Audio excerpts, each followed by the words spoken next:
Welcome back. For those new here, I'm Emma from MS Pro, the channel where you get all your Microsoft questions answered. No question is too small, too complicated, or too silly.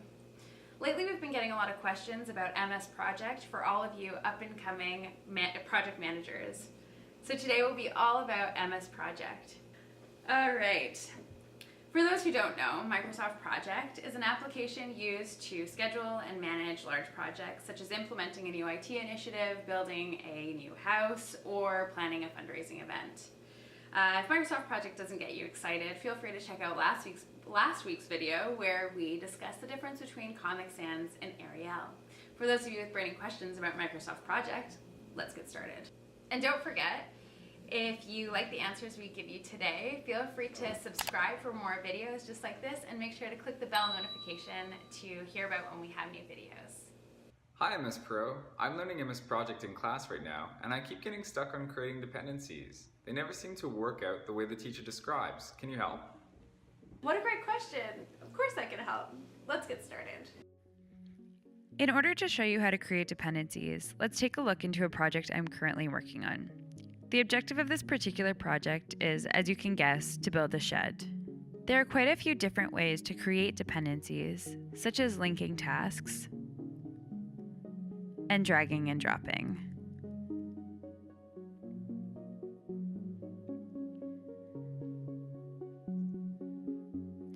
The easiest and quickest way to create dependencies is to write the number of the previous task in the predecessor column of the task at hand.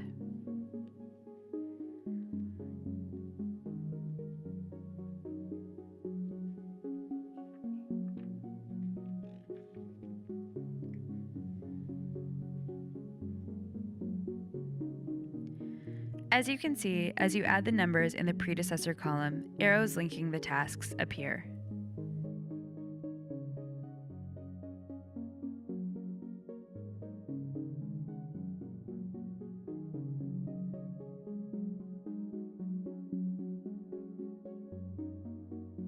After adding all dependencies, you may no longer see the entire project duration in your Gantt chart. In order to view your full project and its dependencies, click the View tab, then click Entire Project. Since we're dealing with dependencies, why don't we quickly tackle adding lead and lag to them? Let's assume that we cannot receive delivery of kit until the concrete of the foundation is dry, which will take about 2 days. Before we add any lag time, note that the receive of delivery task follows directly after the contingency task.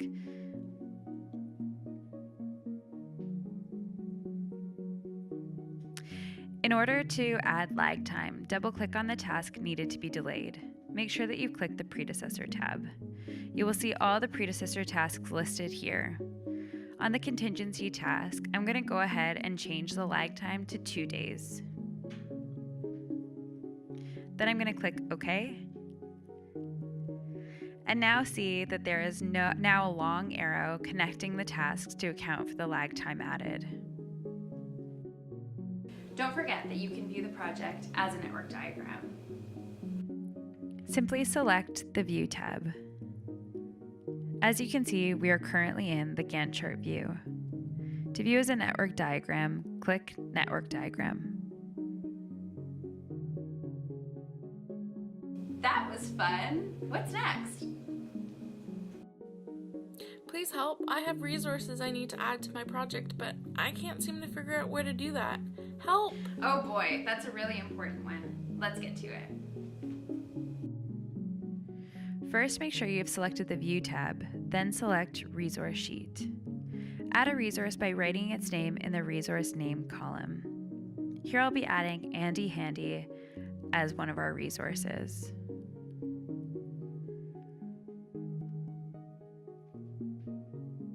You can designate the type of resources here. In this case, we will select Work.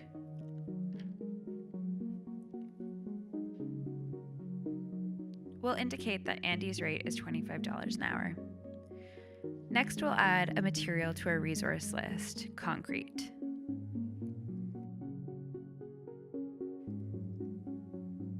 Under material, we'll indicate bags as the unit of measurement.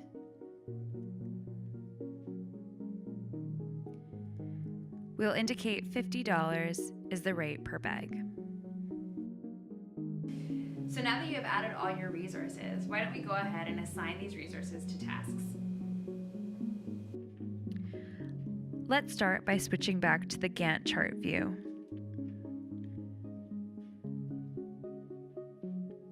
Once there, make sure your resource names column is beside your predecessor column for easy viewing.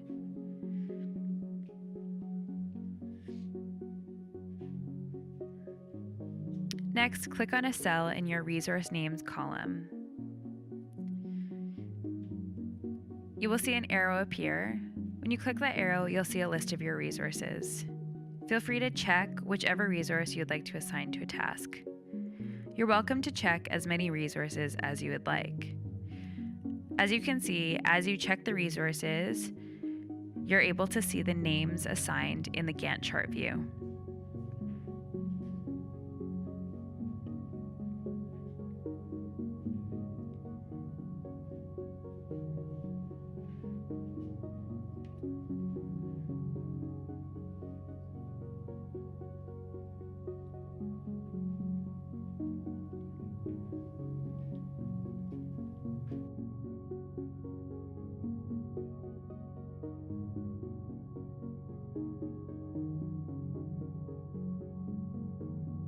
One really important thing that gets overlooked by MS Project Learners is the calendar and its relationship to its resources. Just because you have 5 people doesn't mean that all 5 people will be available at the same time. In order to create a calendar, we're going to make sure that we have selected the Project tab. Next, we're going to click Change Working Time. Once you're here, you want to make sure that in the For Calendar field, Standard Calendar is selected. Then we're going to click Create New Calendar. Here we'll name our calendar by writing whichever name we would like to add, which is Betty's exams in this case, and we'll make sure it's a standard calendar. To add an exception, we will first select the date that the exception exists. We're going to head all the way back to November 2016. On Thursday the 10th.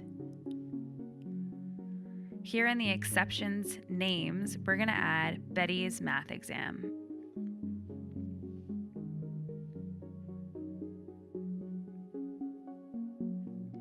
When we click enter, you can see here that the date is highlighted as red.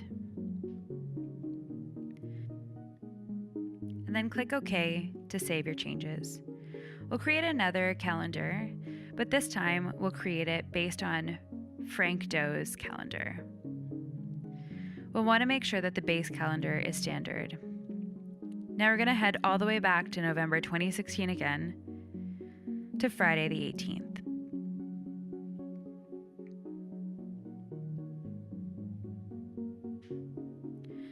Now we'll do the same thing we did for Betty's math exam, and we'll select the date and then write in the exception's name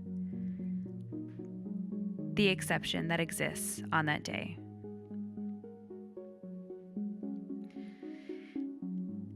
This time it's Frank's history exam that is taking place. Like I said, we'll enter and then click OK to save our changes. Once we have the calendar created, let's apply the calendar to the resource. In order to apply a calendar to a resource, we're going to click on the View tab. Here we're going to click Resource Sheet, and we're going to click whichever resource we'd like to add a calendar to. We'll want to make sure that in the Resource Information window, we've selected the General tab, and then we'll click Change Working Time. Here in the Base Calendar field, we're going to click Betty's exams as the calendar we'd like to apply to Betty Doe. In order to save these changes, we're going to hit OK, and then we're going to hit OK again. All right, I think that's all that we have time for today. Thanks for stopping by. See you next time.